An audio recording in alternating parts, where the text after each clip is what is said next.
Those after the credits moments are getting a lot more interesting with Ichigo seemingly gaining the power of the king. And yeah, I'm excited for that, but first things first, we gotta put some respect to Sajin's name because this man paid the ultimate price, literally for a short burst of power, for a taste of revenge in order to crush Bambi.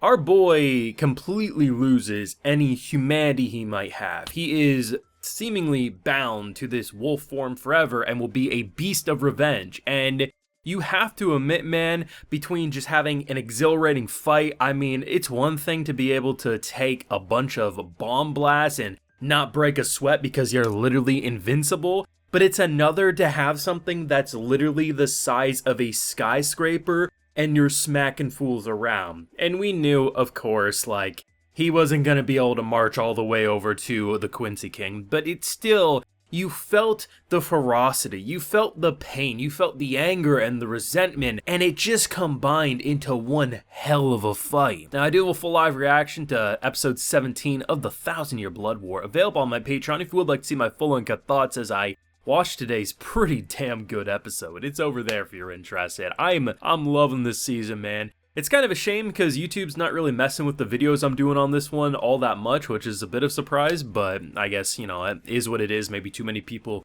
making videos on it at the same time, but I love covering this one. I really enjoy it. I mean, I've said it a few different times, but in case anyone's new, I binged the manga of Bleach up until this arc, so I never read this arc in the manga, but I binged it over the course of a month, couple weeks, few weeks, I forget exactly how long. It's in that ballpark anyway, to get excited for Bleach, and I absolutely loved it. I thought each arc got progressively more interesting for me, and it probably helped because I had a binge and I didn't have to have weekly experiences. But this is an arc that I actually enjoy as a weekly experience, because there's something about the franticness and the fact that, you know, there's so many different battles going on at a moment's notice, and I love the fact that we can cut back and be like, oh yeah, here's a couple hiding behind a barrier. That's a fight that's gonna be amazing, and it can just end for a moment. Be like, hey, I gotta go do other things, I gotta go run errands. And just the fact that you can cut away and come back and be like, I forgot this was even a fight because I'm so engrossed with Sajin literally using the Jinka technique in order to just pop off. And seriously, it is absolutely exhilarating. It's pretty interesting because I think one of the strongest things about Bleach is that whether you love a character initially because of their personality or maybe because of a trait, the ability that they possess, or you just are like, they're there, right? You're not really hating them, not really love them, they're just kind of there. I love how a moment like this, or an episode like this, it turns a character whether you've already loved or just didn't really care about into someone that your eyes are glued to the screen and you say, oh my god, they're cooking. Bleach is cooking. It's doing everything right, and I love what they're doing. I can already tell there's going to be criticism for this giant suit of armor that peels said armor and just is a walking disaster. I mean, he got flames. I thought he was about to burn with his eyes, like some flamethrowers coming through there. I can already tell there's going to be criticism. People will be like, ooh, I saw some 3D, or it doesn't look that good. No. I'm here to say it looked rather good. Like, that thing, it moved well. I really liked it. There was like one moment where it was a little more noticeable, but in general, I really liked what they did. And once again, all I can say is I'm so happy that they decided to split these cores up. Because initially I was like, oh, 4 cores of Bleach, that sounds good. I mean, I've seen JoJo run back to back, and while, yeah, it dips in here and there, I was like, you know what? I'm okay if they wanted to do it. But I'm very happy that they take their time releasing, because imagine this, right? We end episode 13. And maybe they do a couple week break, right? You know, that's kind of normal for longer running shows if they take a couple week break. So we would have had 2 weeks and then we would just jump back in, and you know damn well this thing would have been looking like the first time we had to animate the Colossal Titan after season 1 in Attack on Titan. It wouldn't have been that good, and I have to respect the team. I think they're doing well. It helps because the environment's already dim. It's a lot of dim lighting. It's like, yeah, some blues and reds depending on the focus, but it really does help. And you felt the pain. Like, this is something I really like about the anime, is how whether it's a giant sword crushing this fool and sending her flying, or just, you know, when Macho Libre is over here pummeling fools, I mean, you actually, to me, it feels like you kind of feel their bones crack, or they're getting compressed from the impact. And there's a lot of really nice moments that are so small,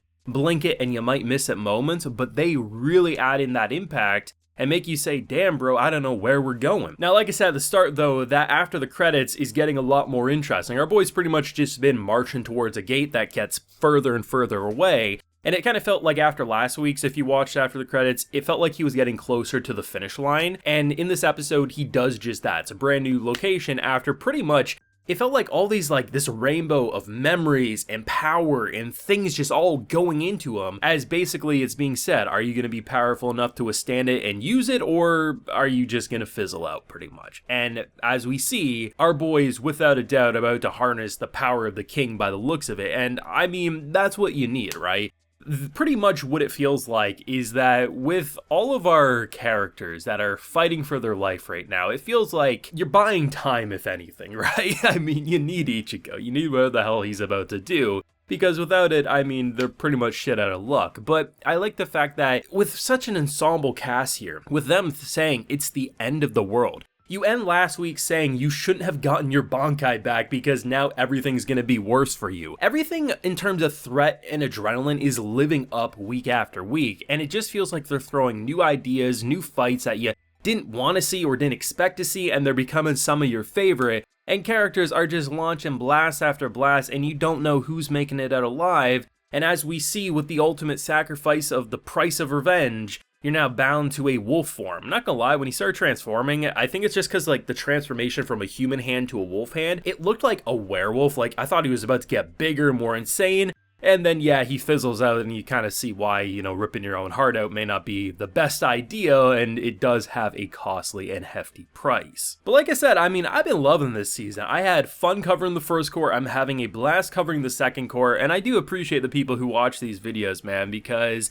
for me, this is definitely one of the more fun series for me to follow, and as someone who avoided Bleach for many years but binged it because I heard enough good things about where this anime would go with its final return, and honestly, I'm just glad to be here for the ride, and I appreciate all those that are sticking with it, because I know a lot of people will be covering this series, so maybe there's a little too many videos out there for everyone to check into mine, so I do appreciate it, I really do. So let me know what you thought of this fight, especially if you're anime only like myself, because as for this arc, I am anime only, because that definitely was one hell of a roller coaster. So let me know what you're feeling down below. Leave a like if you enjoyed, subscribe if you're new around here, of course ring that bell so you can get notified when I upload more Bleach to the channel. And like I mentioned, we do have a full live reaction to episode 17 of the 1000-Year Blood War available on my Patreon, and hey, while you're there, you also get a video shout out. So today we have Ryan Radnar, Yora Luca, Yuki Ali, Zen Virus, and Noel. So I appreciate the support, everyone. Please take care, and you all have a good one.